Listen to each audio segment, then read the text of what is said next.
ઓમ શ્રી ગણેશાય નમઃ। જય શ્રી કૃષ્ણ મિત્રો। આજે હું તુલસીમાં વિશે સરસ મજાની જાણકારી આપવા જઈ રહી છું। આ અગત્યનો વિડીયો છે મિત્રો। જો તમે તુલસીજી ઘરમાં રાખો છો તો આ વિડીયોને સાંભળવો ખૂબ જરૂરી છે, કારણ કે આમાં શાસ્ત્રમાં લગતા વાસ્તુ ટિપ્સ અને શાસ્ત્રમાં લગતા તુલસીમાને શું કરવું જોઈએ, શું ન કરવું જોઈએ, એ બધા જ નિયમો આમાં બતાવવામાં આવ્યા છે। તો મિત્રો આ વિડીયો પૂરો ધ્યાનથી સાંભળજો। અને મિત્રો આ ચેનલમાં શ્રેષ્ઠ સુવિચાર ચેનલમાં હું નવા શાસ્ત્રનું જ્ઞાન, ભગવાનને લગતી વાર્તાઓ, ભગવાનની નાની નાની કથાઓ હું મૂકતી જ રહું છું। માટે જો મારી આ ધાર્મિક વાર્તાનો ચેનલ જો તમને સારી લાગે તો મારી ચેનલને લાઈક, સબસ્ક્રાઈબ અને શેર જરૂર કરજો। ચાલો તુલસીમાની આપણે નિયમ સાંભળતા પહેલાં માતાજીનો મંત્ર સાંભળશું કે મહાપ્રસાદ જનની સર્વ સૌભાગ્ય વર્ધિની આદિ વ્યાધિ હરા નિત્યમ તુલસી ત્વમ નમોસ્તુતે।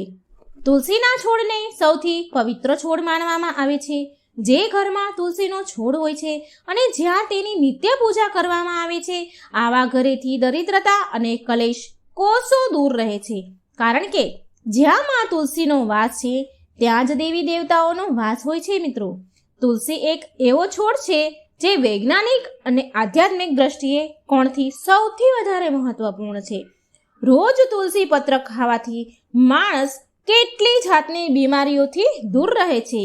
અને જે ઘરની સ્ત્રીઓ રોજ સવારે ઉઠીને નાહી ધોઈ સ્વચ્છ થઈ માં તુલસીને જળ અર્પણ કરે છે તો આવી સ્ત્રીઓ સદાય સુહાગન રહે છે। અને તેના આ પુણ્ય કર્મના કારણે ઘરમાં સુખ, શાંતિ અને સમૃદ્ધિ પણ આવે છે। જે ઘરની સ્ત્રી તુલસી માની પૂજા નથી કરતી એવા ઘરમાં સદાય કલેશ રહે છે અને પૈસાની તંગી રહે છે। ભગવાન વિષ્ણુને તુલસી અત્યંત પ્રિય છે। તે ધરાવેલો થાળ, આપણે જે ભગવાનને ધરાવીએ છીએ તે થાળ પણ ભગવાન તુલસી વગર ગ્રહણ નથી કરતા, તે થાળ સ્વીકાર નથી કરતા।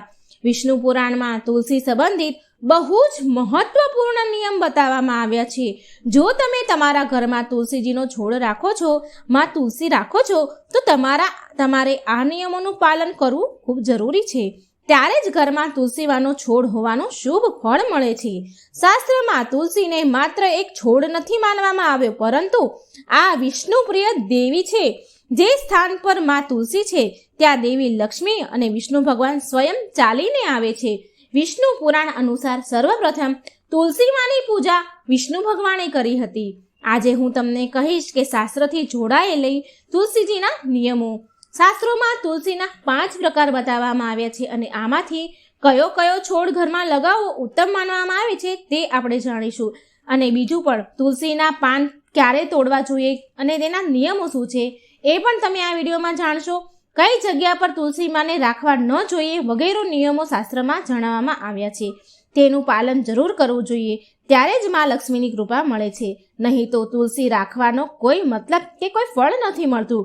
ઘરમાં જો તમે તુલસી રાખો છો અને આ સાધારણ નિયમોનું પાલન નથી કરતા તો માં તુલસીનું અપમાન થાય છે।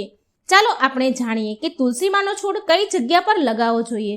મિત્રો, શાસ્ત્રો અનુસાર તુલસીનો છોડ ક્યારેય ઘરના ધાબા ઉપર, ઘરની છત ઉપર ન લગાવવો જોઈએ, કારણ કે આ ઉધ્વ દિશા ગણાય છે। આનાથી ઘરમાં સકારાત્મક ઉર્જા નથી આવતી। તુલસીનો છોડ એવી જગ્યાએ રાખો કે જ્યાં હવા તુલસીને સ્પર્શ કરીને ઘરમાં પ્રવેશતી હોય, ત્યારે આપણે આ તુલસી માના છોડના શુભ પરિણામો મેળવીએ છીએ। તુલસીનો છોડ નકારાત્મક ઉર્જાને સકારાત્મક ઉર્જામાં પરિવર્તન કરે છે। સાથે તુલસીનો છોડ ધાબા ઉપર લગાવવાથી વાસ્તુ દોષનું નિર્માણ પણ થાય છે। જે લોકોની કુંડળીમાં બુધની સ્થિતિ ખરાબ છે તો તેમને છત ઉપર, ધાબા ઉપર તુલસી ક્યારેય ન લગાવવા જોઈએ। વાસ્તુશાસ્ત્ર અનુસાર તુલસીને ક્યારેય અંધારાવાળી જગ્યામાં ન લગાવવા જોઈએ। વાસ્તુના અનુસાર અંધારામાં તુલસીનો છોડ રાખવાથી આર્થિક નુકસાન થાય છે અને પૈસાનો ખર્ચ વધે છે। તુલસીને એવી જગ્યા ઉપર રાખો કે જ્યાં તુલસીમાં પર સૂર્યના કિરણો, સવારના કિરણો પડે। આનાથી તુલસી હર્યા ભર્યા રહે છે। પરંતુ ધ્યાન રાખવું કે બપોરનો તેજ સૂર્યનો તાપ, પ્રકાશ પડવાથી તુલસીમાં માંજર વધી જાય છે અને આનાથી તુલસીમાને કષ્ટ પડે છે।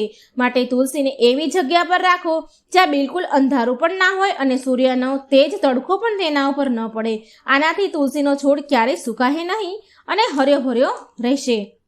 વાસ્તુશાસ્ત્ર અનુસાર જો તુલસીની પાસે નાનું એવું મંદિર બનાવવામાં આવે તો આ બહુ શુભ માનવામાં આવે છે.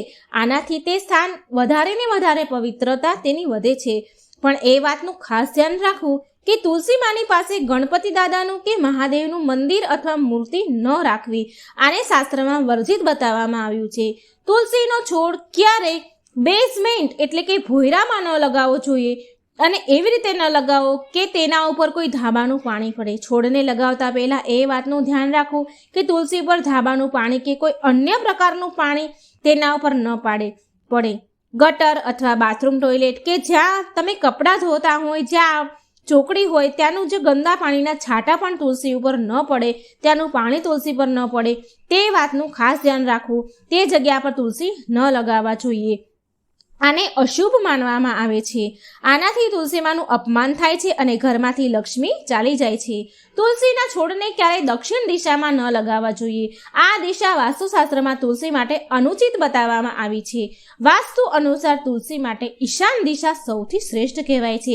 એટલે કે ઉત્તર અને પૂર્વની મધ્યમાં દિશા જ ઉત્તમ છે. તુલસી લગાવવામાં પૂર્વ દિશા પણ ઉત્તમ માનવામાં આવે છે. આનાથી ઘરમાં સુખ શાંતિ બની રહે છે અને ઉત્તર દિશા ધનની દિશા માનવામાં આવી છે. પૂર્વ દિશામાં તુલસી છોડ લગાવવાથી ધન, સુખ, સમૃદ્ધિની વૃદ્ધિ થાય છે. તુલસીનો છોડ એકી સંખ્યામાં લગાવવાનું ઉત્તમ માનવામાં આવે છે. માનો કે 1, 3 કે 5 આ સંખ્યામાં તુલસીના છોડ ઘરમાં લગાવવા જોઈએ. પણ જો ઘરમાં તુલસીનો એક જ છોડ હોય તો તે સર્વોત્તમ માનવામાં આવે છે, જેનાથી તમે સારી રીતે તેની સંભાળ રાખી શકો છો. તુલસીના છોડ પાસે ક્યારેય જૂતા, ચપ્પલ, સાવરણી, કચરો વગેરે ન રાખવું. આનાથી તુલસી માની આસપાસનું વાતાવરણમાં નકારાત્મકતા આવે છે અને મા લક્ષ્મી તે સ્થાન છોડીને ચાલ્યા જાય છે. ચાલો હવે જાણીએ કે ઘરમાં કયો તુલસીનો છોડ લગાવવો જોઈએ તે શ્રેષ્ઠ ફળ આપે છે.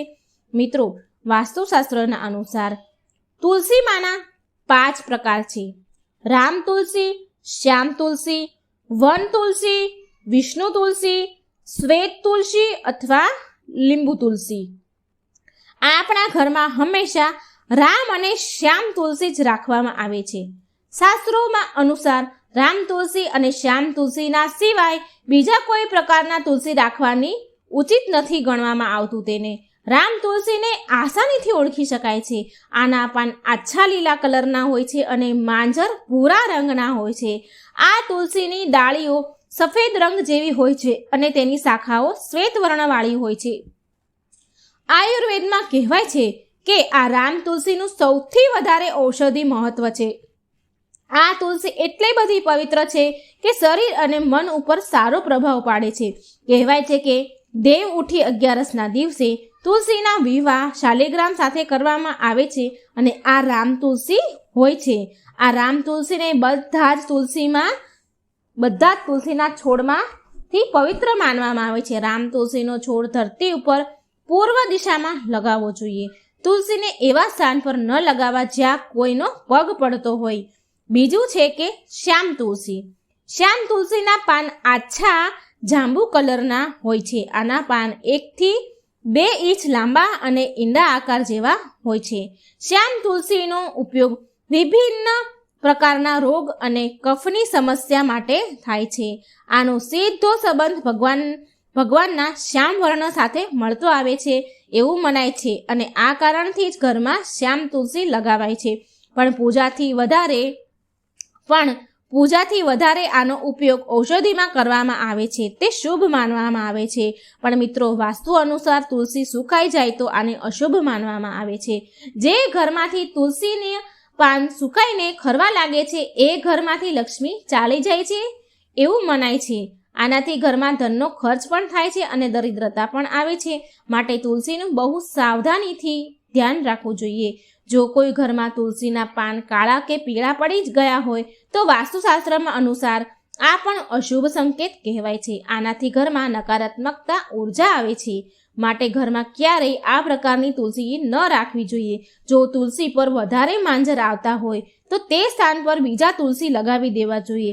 શાસ્ત્રો અનુસાર તુલસી પર જ્યારે વધારે માંજર આવતા હોય છે ત્યારે એવું કહેવાય છે કે તુલસીમાં કષ્ટમાં છે એવું માનવામાં આવે છે. જે ઘરમાં તુલસી કષ્ટમાં હોય તો તે ઘરના સદસ્ય પણ કષ્ટમાં હોય. આવા ઘરમાં અનેક પરેશાનીઓ આવે છે અને શોકનું વાતાવરણ ઊભું થાય છે. માટે તુલસી પર વધારે માંજર ન આવવા જોઈએ. આને સમય પર હટાવતા રહેવું જોઈએ. માન્યતા છે કે જો કોઈ ઘરમાં તુલસી પાસે કોઈની મૃત્યુ થઈ જાય છે તો તે તુલસીને પાણીમાં વિસર્જિત કરી દેવા જોઈએ અને તે સ્થાન પર નવા તુલસીના છોડ લગાવવો જોઈએ. શું તમે જાણો છો કે તુલસીના પાન ક્યારે ન તોડવા જોઈએ? એકાદશીનો દિવસ ભગવાનની પૂજા માટે સમર્પિત ગણાય છે. ભગવાન વિષ્ણુને તુલસી અત્યંત પ્રિય છે. તુલસી વિના ભગવાનની કોઈ પણ પૂજા અધૂરી માનવામાં આવે છે. પણ એકાદશીના દિવસે તુલસીના પાન તો ન જ તોડવા. એકાદશીના દિવસે ભગવાનને તુલસીના પાન ચડાવવા માટે આગળના દિવસે એટલે કે દશમની તિથિના દિવસે તોડીને મૂકી દેવા જોઈએ. મિત્રો, ગંગાજળની સમાન તુલસીના પાન પણ ક્યારેય વાસી નથી થતા. તે હંમેશા પવિત્ર રહે છે. તુલસીના પાન 7 દિવસ સુધી વાસી નથી થતા. શાસ્ત્રોના અનુસાર એકાદશીના દિવસે એટલે કે દ્વાદશીની તિથિ, દ્વાદશી એટલે 11 પછીની જે બીજી 11 આવે અથવા જે બીજો દિવસ હોય તેને દ્વાદશી કહેવામાં આવે છે. અને દ્વાદશીના તિથિએ તુલસી લાવવાની જન્મતિથિ ગણાય છે. માટે દ્વાદશીના દિવસે પણ તુલસીના પાન ન તોડવા જોઈએ. મનાઈ કરવામાં આવી છે. આ દિવસે તુલસી તોડવાથી તુલસી માને કષ્ટ પડે છે અને રવિવારના દિવસે પણ તુલસી ન તોડવા જોઈએ. વર્જિત માનવામાં આવ્યું છે કારણ કે આ દિવસે તુલસીમાં ભગવાન શ્રી હરિ વિષ્ણુની તપસ્યા કરે છે. માટે આ દિવસે રવિવારે પાણી ચડાવવું અને તુલસી તોડવા તે વર્જિત માનવામાં આવ્યા છે. જળ ચડાવવાથી તુલસીમાનું વ્રત ખંડિત થઈ જાય છે અને પાન તોડવાથી તેમની તપસ્યામાં બાધા ઉત્પન્ન થાય છે અને એનાથી તુલસીમાં રીસાઈ જાય છે, નારાજ થઈ જાય છે. માટે રવિવારના દિવસે તુલસીના પાન ક્યારેય ન તોડવા જોઈએ. શાસ્ત્રો અનુસાર મકર સંક્રાંતિના દિવસે તમારા ઘરમાં કોઈ બાળકનો જન્મ થયો છે અને જ્યાં સુધી તેનું નામકરણ નથી થતું ત્યાં સુધી તુલસીના પાન ન તોડવા જોઈએ. જો કોઈની મૃત્યુ થયું હોય તો ઘરમાં સૂતક લાગી જાય છે. સૂતક હોય ત્યારે તુલસીના છોડને સ્પર્શ ના કરવો જોઈએ, પણ તુલસીને પાણી ચડાવી શકાય છે. માત્ર તુલસીના પાન તોડવા જ વર્જિત મનાય છે. તુલસીના પાન પવિત્રતાની નિશાની હોય છે. સૂતક કાળમાં આનો સ્પર્શ ન કરવો જોઈએ અને આવી રીતે અમાસ અને પૂનમના દિવસે પણ તુલસી ન તોડવા જોઈએ. અશુભ માનવામાં આવ્યું છે. અને બીજું કે ઘણા લોકો તુલસીના પાન તોડવા કાતર, ચાકુ અને નખનો ઉપયોગ કરે છે. તુલસીના પાન ક્યારેય ધારદાર વસ્તુથી ન તોડવા જોઈએ. આનાથી તુલસીમાને કષ્ટ પડે છે. તુલસીના પાન તોડ્યા પહેલા તેમની ક્ષમા માંગવી જોઈએ. શાસ્ત્રોમાં કહેવામાં આવ્યું છે કે ભગવાન વિષ્ણુને તુલસીના પાન સાથે તુલસીના માંજર પણ અત્યંત પ્રિય છે. તુલસીના પાન સાથે તુલસીના માંજર ભગવાનને ચડાવવાથી ભગવાન જલ્દી પ્રસન્ન થાય છે. કારણ કે તુલસીના માંજર સંસારના બધા જ ફૂલો કરતાં શ્રેષ્ઠ માનવામાં આવ્યા છે. માંજર તોડતા સમયે ધ્યાન રાખવું કે તુલસીના પાન પણ સાથે હોવા જરૂરી છે. ભગવાનને માંજર ચડાવવાથી મોક્ષની પ્રાપ્તિ થાય છે. જો તુલસીનો છોડ સુકાય તો શું કરવું જોઈએ? જો કોઈ પણ કારણથી તમારા ઘરમાં તુલસીનો છોડ સુકાઈ જાય છે તો તેની તરત જ પાણીમાં પ્રવાહિત કરી દેવો જોઈએ. સુકાયેલા તુલસી ઘરમાં ક્યારેય રાખવી ન જોઈએ. આનાથી જીવનમાં દુર્ભાગ્ય આવે છે. જે ઘરમાં સુકાયેલી તુલસી હોય છે તે ઘરમાંથી લક્ષ્મી નારાયણ ચાલ્યા જાય છે. માટે હંમેશા કોશિશ કરવી કે તમારા ઘરમાં તુલસીનો છોડ ક્યારેય સુકાવવો ન જોઈએ. તુલસીને નિત્ય જળ અર્પણ કરવું જોઈએ અને સંધ્યા સમયે તુલસી માને ઘીનો દીવો જરૂર કરવો જોઈએ. તુલસીના પાનને નાહ્યા વગર વાળ ખુલ્લા રાખીને પાણી ક્યારેય ન ચડાવવું જોઈએ. તુલસીના પાનને ક્યારેય ન તોડવા જોઈએ વાળ ખુલ્લા રાખીને. તુલસી સૌભાગ્ય પ્રદાન કરનારી દેવી છે અને ખુલ્લા વાળ દુર્ભાગ્યનું પ્રતીક માનવામાં આવે છે. માટે વાળ ખોલીને તુલસી તોડવા એ સર્વપ્રથા અનુચિત માનવામાં આવ્યું છે. તુલસીના પાન તોડતી સમયે વાળ બાંધવા અને સિંદૂર લગાવવું જોઈએ. આનાથી મા તુલસી અત્યંત પ્રસન્ન થાય છે અને સૌભાગ્ય, સુખ, સમૃદ્ધિ પ્રદાન કરે છે. મિત્રો, આ પ્રકારે તમારા ઘરમાં તુલસી જરૂર લગાવજો અને આ બતાવેલ શાસ્ત્રના નિયમોનું પાલન પણ કરજો. અને મિત્રો, જો તમને આ વિડીયો પસંદ આવ્યો હોય તો કમેન્ટ બોક્સમાં જય તુલસીમાં જય વિષ્ણુ ભગવાનનું નામ જરૂર લખજો. જય શ્રી કૃષ્ણ. રાધે રાધે. Thank you.